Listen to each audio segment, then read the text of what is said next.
Les épreuves du concours peuvent être perçues comme une boîte noire, inaccessible au commun des mortels, mais en y jetant un coup d'œil à l'intérieur, vous pourrez mieux comprendre ce que les jurys recherchent. Je m'appelle Alexandre et je suis infirmier scolaire. J'ai donc aussi passé ce concours de recrutement pour intégrer l'éducation nationale. Alors dans cet épisode, nous allons explorer le rôle des membres du jury, leurs attentes et comment vous pouvez vous préparer de façon optimale pour ces épreuves.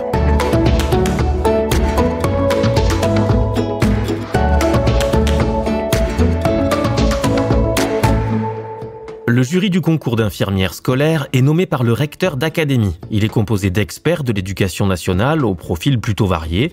Le ou la présidente est généralement un fonctionnaire de catégorie A, comme un chef d'établissement, un inspecteur d'académie ou un responsable des ressources humaines. Le jury comprend aussi un médecin, des infirmières, civiles ou militaires, qui sont aussi des fonctionnaires de catégorie A. 2 d'entre eux, qui possèdent l'expérience spécifique du métier d'infirmière à l'éducation nationale, apportent leur regard expert sur vos compétences. Le jury est donc responsable de l'organisation et de l'évaluation des épreuves, écrites et orales. Son objectif est de s'assurer que vous êtes prête pour agir activement dans le cadre de vos futures fonctions d'infirmière scolaire. Il a pour mission notamment de sélectionner les sujets et d'évaluer votre travail rendu lors des épreuves. Je suis pas venue ici pour souffrir, ok? Lors de ces épreuves, justement, les membres des jurys attendent des réponses précises et structurées. Les sujets abordent des questions pratiques liées à la réalité du travail d'infirmière scolaire, notamment la gestion des risques de santé, la législation à l'éducation nationale et la prise en charge des élèves. Autrement dit, le jury veut savoir si vous êtes prête à exercer ce métier de manière professionnelle, en tenant compte des enjeux de santé en milieu scolaire. Mais pas de panique, les membres du jury ont bien conscience que vous n'avez pas encore tous les savoir-faire, et c'est bien normal. D'ailleurs, je crois qu'on peut toujours améliorer sa pratique, et même après plusieurs années d'expérience à l'infirmerie, on en apprend tous les jours. Ne t'inquiète pas, ça va bien se passer. Bien se passer, ne t'inquiète pas. T'inquiète pas. Le jury a travaillé en amont des épreuves sur des attendus, des critères à évaluer. Quand vous vous présentez devant lui, vous devez être prête à démontrer plusieurs qualités essentielles. Vous expliciterez votre bonne compréhension du rôle de l'infirmière scolaire, être en mesure de répondre à des questions complexes sur la législation, la gestion des risques, mais aussi sur les situations de soins concrètes que vous pourriez rencontrer dans une école, un collège, un lycée.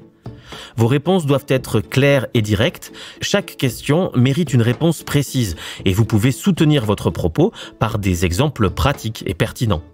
Le jury appréciera des réponses illustrées avec des exemples tirés de situations concrètes vécues lors du parcours professionnel, y compris en dehors de l'éducation nationale et qui peuvent se rapporter à la situation.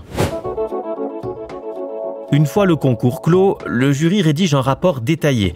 Ce rapport peut être accessible en ligne et présente des statistiques sur les résultats des candidates. C'est une mine d'informations. Vous y trouverez des éléments comme la répartition hommes-femmes, le seuil d'admissibilité et des commentaires sur les épreuves. Qu'est-ce qui a bien fonctionné? Qu'est-ce qui a posé problème? Quels sont les éléments de réponse qui ont été valorisés et ceux qui ont été pénalisés? Dans le chapitre 2 de notre ouvrage « Préparation au recrutement », un recueil des annotations de nombreux jurys d'académie et d'années diverses est proposé, sous forme d'attendus. Vous pouvez jeter un œil au sommaire dans la description de cet épisode.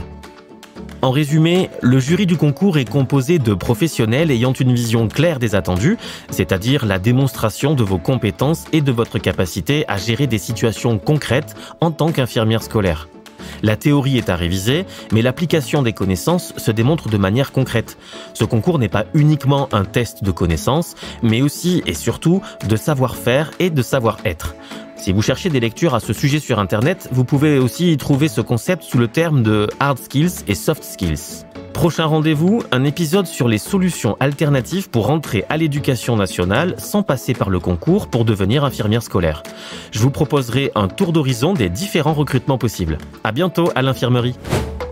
Vous avez aimé entrer à l'infirmerie? Alors likez, partagez et commentez.